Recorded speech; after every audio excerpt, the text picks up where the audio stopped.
Okay, that's a wrap on the second block of 2024 49ers training camp practices. So buckle up. I've got a lot of 49ers information coming in this update, starting, of course, with Brock Purdy, who had a very solid practice today. He's throwing some darts, especially in the red zone. 3 touchdown passes for Brock Purdy. It's the quarterback that we have grown accustomed to over the past couple years. MVP finalist, somebody who really plays the intermediate part of the field well. There was one play today where Brock Purdy threw a pass into the flat to Deebo Samuel that Demetrius Flannigan-Fowles was preying on. He was an outside linebacker blitzing.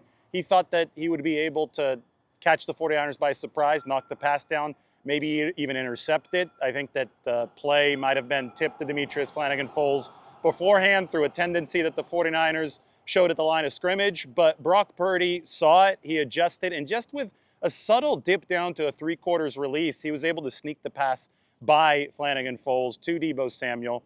And it's small stuff like that that I think the average fan or somebody who's not connected to what the 49ers are doing behind the scenes of the building, that's something that they won't notice. They'll just say, oh, quick completion. Okay, they'll check it off and they'll move on. But the short game is often the most difficult part of the NFL pass attack to execute because there's not a whole lot of room with how fast NFL defenders are and how good NFL defenders are at reading keys. So the fact that Brock Purdy was able to make the quick adjustment on the fly to get that ball out to Deebo Samuel was something that was notable. That was something that sent Trey Lance packing to Dallas because he was unable to convert consistently in that short game. And without the short game, which is the most important part of a quarterback's job, you're not going to be successful in this league or in this system. And I thought that today we saw a very good command of the short game and the intermediate game from Brock Purdy.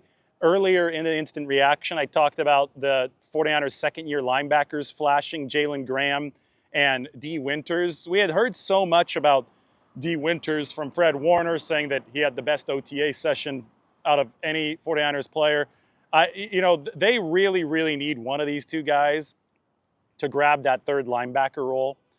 The fact that Dre Greenlaw is almost certainly going to miss at least part of this season means that, yes, they've got Devondre Campbell in there to pick up some slack at the linebacker 2 spot if nobody else is able to usurp him. Campbell is an older veteran. I know he was an All-Pro just a couple years ago, but probably not the same type of player now, although we've seen some nice plays in coverage from him so far this camp. But even if Campbell is able to be that stopgap that they need until Dre Greenlaw comes back, that third linebacker spot is still a question mark unless D. Winters or Jalen Graham can prove to be worthy of seizing it. And when we saw Winters deliver today, that was on a run play. Jordan Mason got the pitch left, and D. Winters, the recognition was off the chart, just bolted out there and made the nice thud. He can't tackle fully to the ground, but he thudded Jordan Mason up in the backfield. Play like that or the coverage against Ricky Pearsall, even though Pearsall made that awesome circus catch, those are good data points for D. Winters. D was a safety when he was first recruited to TCU. So he follows in the footsteps of so many 49ers linebackers like Demetrius Flannigan-Fowles, who were DBs at some point in their career. Even Fred Warner falls into that bucket because Fred Warner played this glorified linebacker position in college where he was out on the slot covering some receivers. And I mean, Warner's a specimen of specimens. He's the best in the league.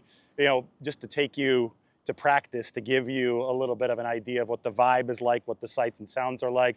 Before the team drills start, when guys are doing their individual warm-ups, if they're not part of the special teams units, we see Fred Warner off on the side getting some of his early work done.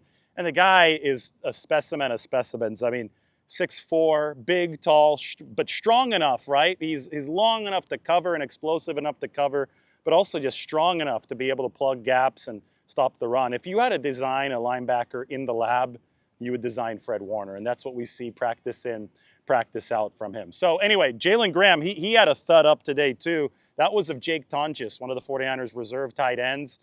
Good recognition, a lot of ground covered for Jalen Graham. And then he had one of the more negative plays of the day.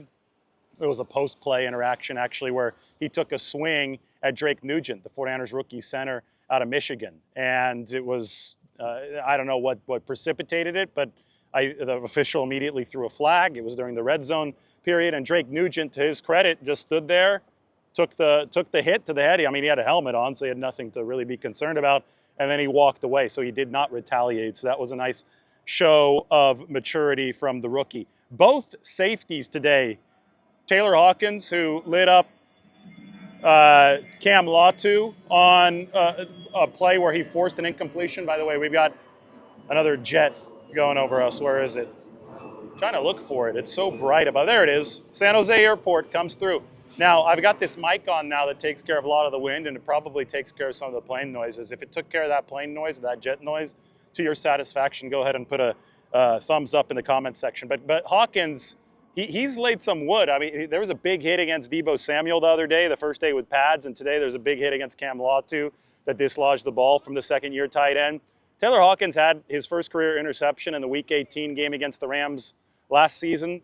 There may not be room for him on this 53-man roster, but if he keeps on progressing and making plays, there will be room for him on the practice squad. And safety might be a little less deep than some of these other positions just because we do have evidence that the 49ers were looking to add a veteran earlier in the offseason. They shouldn't be all too far off from getting Talanoa Hufanga back as well. Malik Mustafa, he could be a weapon near that line of scrimmage. You know, I think they're running right now Jair Brown, who's been awesome, and George Odom, who's also notched a couple interceptions.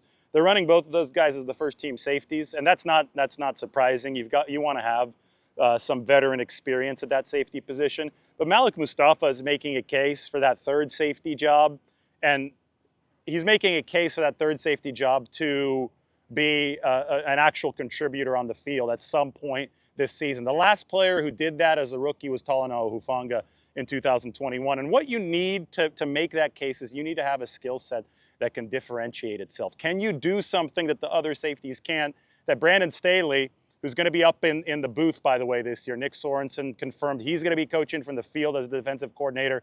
Brandon Staley, the assistant head coach who's doing a lot of schematic stuff, will be up in the booth. Staley has loved versatile DB play throughout the course of his career. So you know that he can find a creative usage of a player who brings a comparative advantage when it comes to his skill set. And if Malik Mustafa can time up his blitzes, and he's physical, we know he's built like a mini linebacker, runs a 4.49 40, but if he can do what he did today, and that is just completely disrupt the line with a very well-timed blitz and physicality to get through any arm blocks, then I can guarantee you that Brandon Staley and Nick Sorensen are going to find a way to utilize him as a third safety, just like the 49ers utilized Talanoa Hufanga back in 2021 before he took a starting job.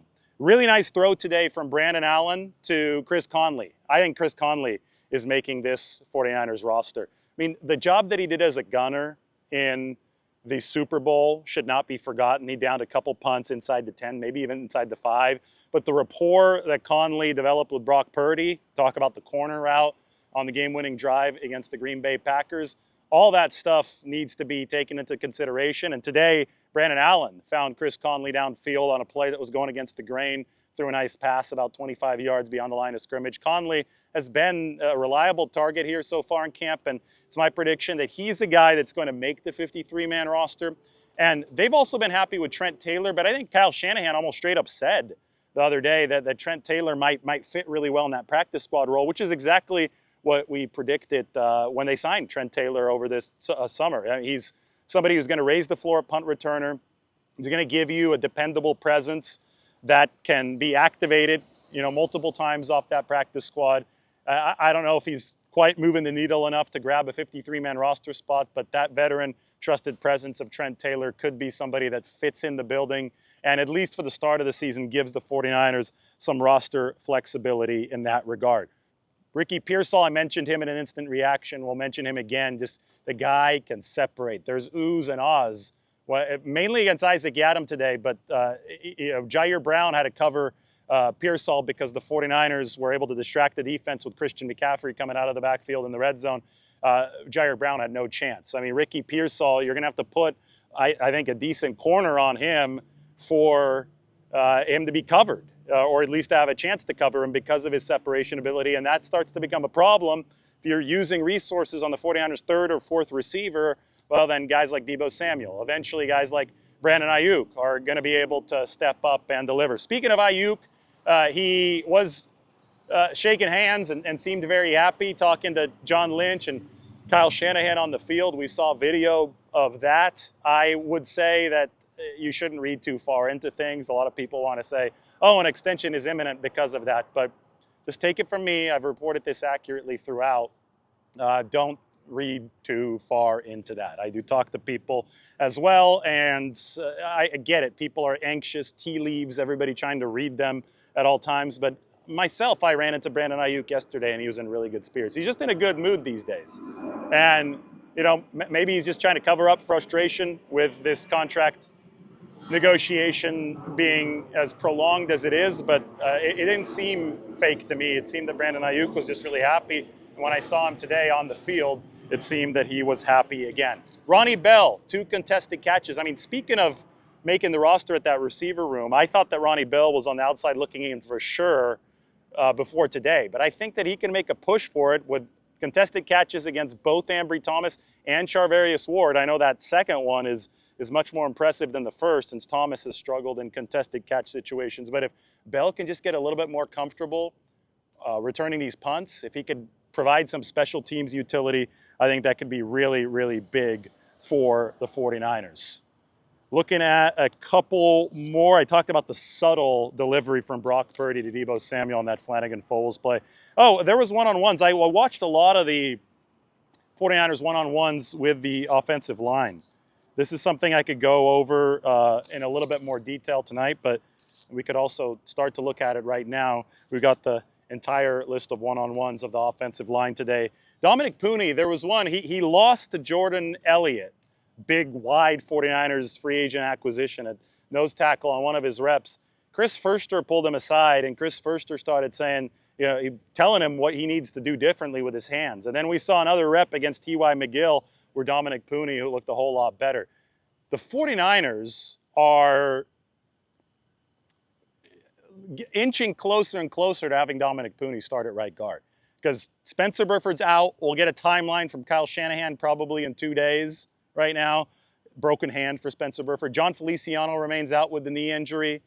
Today, Aaron Banks missed practice, so we're not clear why. It might have just been a veteran day for Aaron Banks, so the 49ers trying to preserve their players. I mean, they are coming off 60 games over the past 3 seasons. But if Pooney continues conducting himself like a professional and improving in short amounts of time after he gets feedback like we saw today in the one-on-ones, that's going to bring him closer and closer to actually starting at that right guard position, just like Spencer Burford started as a rookie. I will say, and I say this every day, until Trent Williams is able to find a contract that works for him and he comes back, that offensive line is going to be fighting an uphill battle against the 49ers defensive line in practice, a rejuvenated 49ers defensive line. All right, this is 49ers Analysis. We're going to have a show with Guy Haberman tonight, so be sure to tune into that. But 49ers Analysis from the helmet is done after the second 49ers block of practices is wrapped up. Day off tomorrow, but that means no days off for the channel,